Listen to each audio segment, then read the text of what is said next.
Hello students, welcome to the channel of Vedant classes. मैं Keval sir और आप सभी को जय श्री कृष्ण। कैसे हो आप सब लोग? एकदम बढ़िया। आज मैं आपके लिए एक नई सीरीज़ लाया हूँ, एक नया चैप्टर लाया हूँ जो है क्लास 10 साइंस का लाइट रिफ्लेक्शन एंड रिफ्रैक्शन। बहुत ही खूबसूरत सा चैप्टर है और इसके कुछ अच्छे से सवाल आज हम यहाँ पे देखने वाले हैं। तो let's start with the first question, that is a concave mirror produces a magnification of +4, the object is placed. तो यहाँ पे देखो +4 दिया है, तो इसका क्या मतलब हुआ? प्लस का मतलब होता है कि ये वर्चुअल इमेज है, और 4 विच इज़ ग्रेटर देन 1 इसका मतलब है ये मैग्नीफाइड इमेज है। तो कॉन्केव मिरर के केस में हम ऑब्जेक्ट को कहाँ पे रखेंगे तो वर्चुअल एंड मैग्नीफाइड इमेज हमें मिलेगी। It is the last sixth case, it is the last sixth case. Okay, तो option C will be the right answer between focus and pole. So let's see the next one. A lens of focal length 12 centimetre. तो यहाँ पे एक lens दिया है जिसकी focal length है 12। It is forming an erect image 3 times magnified. ठीक है, तो इसका मतलब है कि ये जो लेंस हमें यहाँ पे दिया है वो है कॉन्वेक्स लेंस। कौन सा लेंस है ये? कॉन्वेक्स है। तो इसका फोकल लेंथ होगा वो पॉजिटिव होगा, +12 सेंटीमीटर। यहाँ पे इरेक्ट इमेज बन रहा है, इसलिए इसका मैग्नीफिकेशन होगा +3। अभी हमें distance between object and image चाहिए। तो ये सवाल आपको अगर टेक्निकली सॉल्व करना है तो काफ़ी लेंथी सवाल हो जाएगा ये। तो इसका शॉर्टकट मैं आपको एक बताता हूँ। सो देखो, object distance u that we can get 1 - m upon m into f. इसमें अगर वैल्यूज़ पुट कर दोगे तो आसानी से आपको ऑब्जेक्ट डिस्टेंस डायरेक्टली मिल जाएगा। तो 1 - 3 अपॉन 3 इंटू फोकल लेंथ 12। सो यहाँ पे ऑब्जेक्ट डिस्टेंस आएगा -8। अगर इमेज डिस्टेंस चाहिए सो सिर्फ न्यूमरेटर कंसिडर कर लो, 1 - m इंटू एफ। सो 1 - 3 इंटू 12, तो ये आंसर आ जाएगा -24 सेंटीमीटर। अभी हमें इन दोनों के बीच का डिस्टेंस चाहिए, सो वो होगा ऑब्वियसली 16 सेंटीमीटर। ठीक है, तो इसका आंसर होगा ऑप्शन बी, क्योंकि ये -8 है, ये -24 है। तो उन दोनों के बीच का अगर डिस्टेंस आप निकालोगे 24 - 8 तो आपको 16 मिल जाएगा। तो अगर टेक्निकली भी ये सॉल्व हो सकता है और ये शॉर्टकट से भी सॉल्व हो सकता है। So let's see the next question. While performing an experiment on determination of focal length of a convex lens, 4 students obtained the image of same distant tree on the screen as follow. Which diagram show the formation of image correctly? तो correctly कौन सा diagram represent करता है? यहाँ से देखो, raise infinite से आ रही चारों के चारों केस में। तो इसका मतलब है कि फोकस पे इमेज बनेगी। सो फोकस पे जो इमेज बनती है वो रियल एंड इन्वर्टेड होती है। So inverted image is there in option D यहाँ पे. So option D will be the right answer. Let's see the next one. A point object is placed at a distance 20 cm from convex mirror. यहाँ पे देखो convex mirror दिया है, इसका मतलब ये convex mirror ऐसे होगा। अभी यहाँ पे देखो इसकी फोकल लेंथ यहाँ पे दी है 20 सेंटीमीटर। ठीक है, और यहाँ पे कई ऑब्जेक्ट आपने रख दिया है 20 सेंटीमीटर पे। सो अभी देखो इमेज, जो भी इमेज बनेगी वो इस तरफ यहाँ पे कहीं होगी। It will be behind the mirror always. Option D will be the right answer as it is a convex mirror. ठीक है, कन्वेक्स मिरर है इसलिए ऐसा हो रहा है। Let's see the next one. A ray of light is travelling from rarer medium to denser medium. Rarer से denser में लाइट रे ट्रैवल कर रही है। While entering the denser medium at the point of incidence it will. तो rarer से denser में जब भी लाइट रे ट्रैवल करेगी and it will bend towards the normal. Option B will be the right answer for this case. Let's see the next one. A student does the experiment on tracing the path of a ray of light passing through a rectangular glass slab for different angle of incidence, he can get a correct measure of the angle of incidence and angle of emergence by the following labeling indicated in the figure. So ये angle of incidence सही है, ये गलत है, ये गलत है, ये सही है, ये गलत है, ये भी गलत है. Option D will be the right answer, क्योंकि हमेशा एंगल जो है वो नॉर्मल के साथ फॉर्म होना चाहिए, ये रूल है. ठीक है, angle must always form with the normal. Option D में देख सकते हो एंगल ऑफ इंसिडेंस और एंगल ऑफ इमर्जेंस दोनों के दोनों जो एंगल है वो नॉर्मल के साथ ही फॉर्म हो रहे हैं. Okay, so let's check the next question. A ray of light is traveling in direction perpendicular to the boundary of a parallel glass slab. यहाँ पे ग्लास स्लैब दिया है और रे ऑफ लाइट परपेंडिकुलर से travel कर रही है. Then it will get inside the glass slab like this. ठीक है, डज नॉट गेट रिफ्रैक्टेड क्योंकि इसमें एंगल ऑफ इंसिडेंस है वो 0 होगा. Angle of refraction will also get 0. Okay, so answer D will be the right answer. Let's see the next one. A ray of light passes from a medium X to another medium Y. No refraction of light occurs if the ray of light hit the boundary of the medium Y at an angle of. यहाँ पे कोई भी refraction नहीं होगा अगर light रे जो है नॉर्मल इंसिडेंट होगी. तो सरफेस बाउंड्री के साथ कितना एंगल बनेगा? 90 degree. Option B will be the right answer. Let's see the next one. A ray of light that strikes a plane mirror PQ at an angle of incidence 30 degree is reflected from the plane mirror and then strikes the second mirror QR placed at right angle to the first mirror. The angle of reflection at the second mirror is, यहाँ पे देखो दो mirror दिए हैं, एक दिया है PQ और दूसरा परपेंडिकुलर मिरर दिया है QR. ये मिरर हो गया. ओके, तो यहाँ पे लाइट इंसिडेंट हो रही है 30 डिग्री पे. यहाँ पे नॉर्मल बना देते हैं. सो ये हो गया 30. अभी वो रिफ्लेक्ट हो रही है यहाँ पे, तो ये भी बन जाएगा 30.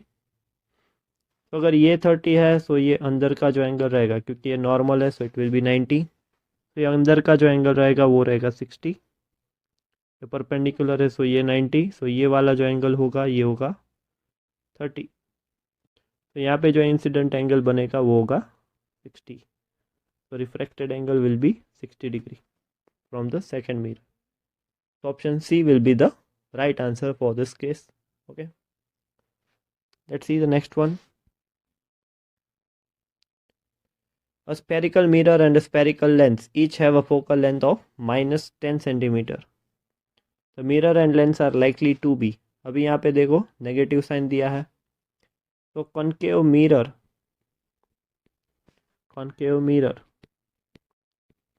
या तो फिर कॉन्केव लेंस, दोनों में. ठीक है, दोनों कॉन्केव में फोकल लेंथ नेगेटिव रहता है, दोनों कॉन्वेक्स में फोकल लेंथ पॉजिटिव रहता है. तो यहाँ पे नेगेटिव दिया है इसलिए आंसर आएगा option A. So option A will be the correct answer. An object is placed 20 centimeter in front of a plane mirror. The mirror is moved 2 centimeter towards the object. The distance between the positions of original and final images seen in the mirror is. तो ये question काफ़ी बढ़िया है. सबसे पहले मान लो कि यहाँ पे एक प्लेन मिरर है और पहले हमने ऑब्जेक्ट को रखा है 20 सेंटीमीटर पे. ठीक है, तो एक्चुअली जो इमेज यहाँ पे बनेगा वो भी 20 पे ही होगा. ओके, सो जो डिस्टेंस है, distance between the position of original and final image, तो यहाँ से इसके रिस्पेक्ट में पूरा का पूरा डिस्टेंस होगा 40. अभी हमें क्या करना है, now we need to take mirror towards the object by 2 centimetre. ठीक है, तो ये होगा 18 और इमेज यहाँ पे शिफ्ट हो जाएगी यहाँ पे कहीं पे. ठीक है, that will also be 18. तो ये जो डिस्टेंस बन जाएगा अब होगा 36. तो जो शिफ्ट मिल रही है हमें यहाँ पे शिफ्ट, ठीक है, डिस्टेंस मिल रहा है original and the final image, वो कितना हो रहा है, वो होगा 40 माइनस 36। तो इमेज हो रहा है 4 सेंटीमीटर से शिफ्ट यहाँ पे, ठीक है, इमेज की शिफ्टिंग कितना हो रहा है 4 सेंटीमीटर। तो this will be the correct answer. काफी बढ़िया सवाल था ये। Let's see the next one. An object is placed 100 mm in front of concave mirror which produce an upright erect image. तो ये 6th केस होगा concave mirror का। The radius of curvature, अबे देखो 100 सेंटीमीटर, तो ऑब्वियस बात ये है इसमें कि जो भी ऑब्जेक्ट रखा है वो फोकल लेंथ अंदर है और उसका डिस्टेंस 100 है यहाँ पे। तो जो फोकल लेंथ है वो 100 से ज्यादा होगा, तो रेडियस ऑफ कर्वेचर, तो यहाँ से यहाँ का डिस्टेंस होगा ऑब्वियस है 200 से ज्यादा होने वाला है, ठीक है, क्योंकि फोकस 100 से ज्यादा होगा इसलिए। तो option D will be the correct answer. Let's see the next one.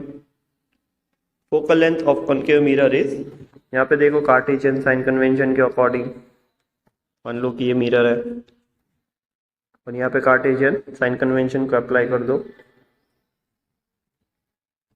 ये होगी पॉजिटिव एक्स एक्सिस, ये होगा नेगेटिव, ये होगा पॉजिटिव, ये होगा नेगेटिव। तो फोकल लेंथ जो है बेसिकली कहाँ से मेजर होता है, पोल से इस तरफ, it will be on negative x axis focal length, answer will be negative. Let's see the next one. If an incident ray passes through the focus, the reflected ray will be, अगर incident ray focus से पास हो रहा है, ठीक है, incident ray is passing through the focus, then it will be parallel after reflection. Option B will be the correct answer, parallel to principal axis. If an object is placed 21 centimeter from converging lens, so converging lens होगा convex lens. The image formed is slightly smaller than the object.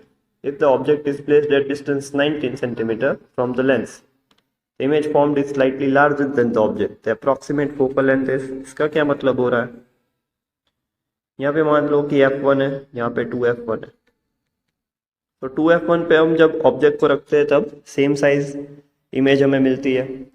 तो 21 centimetre will be slightly behind the f1, this will be 21,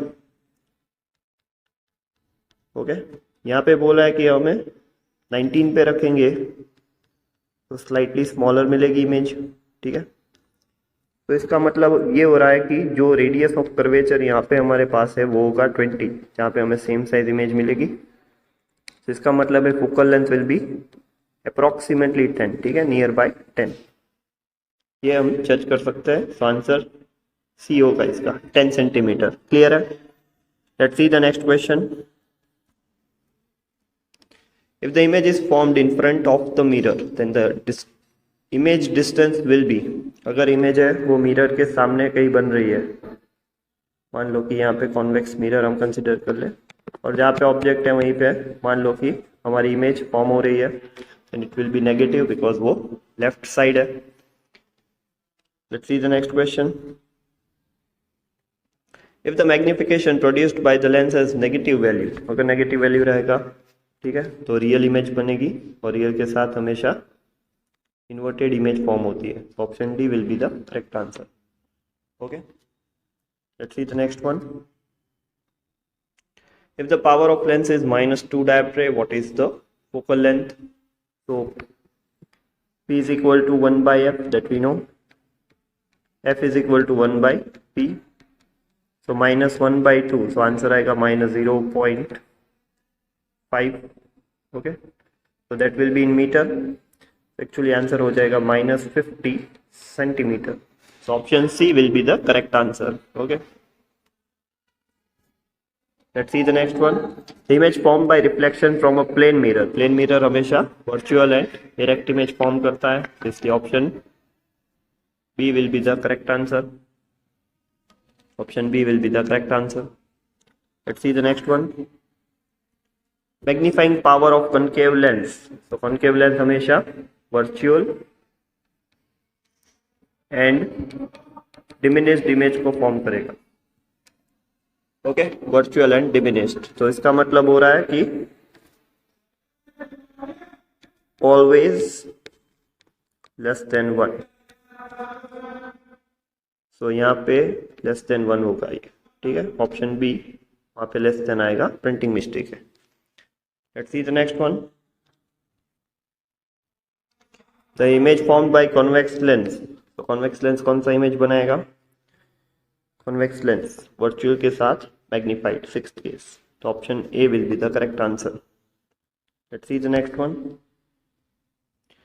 Two big mirrors A and B are fitted side by side on a wall, the man standing at such distance from the wall that he can see the erect image of his face in both the mirrors. Erect image बन रहा है यहाँ पे virtual. When the man starts walking towards the mirror, he finds that size of his face in mirror A goes on increasing, but in mirror B remains same. तो देखो, अगर mirror B में same रहेगा, so mirror B must be a plane mirror और mirror A must be a concave mirror. Okay, so option C will be the right answer for this case. See the next one.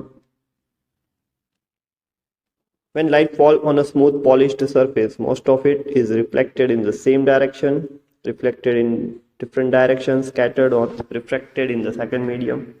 अगर smooth polished surface है, so parallel reflection होगा, so all will reflect in same direction. It is known as regular reflection. ये regular reflection का सवाल बन गया। Okay, let's see the next one. When the object is placed between f and 2f of a convex lens, the image formed is. तो अगर देखो f और 2f के बीच में अगर आप ऑब्जेक्ट को रखोगे, यहाँ पे मान लो कि f है, ये 2f है, यहाँ पे भी f होगा एक, यहाँ पे भी 2f होगा एक। तो अगर ऑब्जेक्ट यहाँ पे रखोगे तो इमेज 2f के पीछे जाके बनेगी। तो option C will be the right answer, beyond 2f। Which mirror can produce a virtual erect magnified image of an object? ठीक है, वर्चुअल और मैग्नीफाइड। तो ये होगा sixth case for the concave mirror. Okay, convex में हमेशा virtual and diminished image बनता है, ठीक है। Let's see the next one.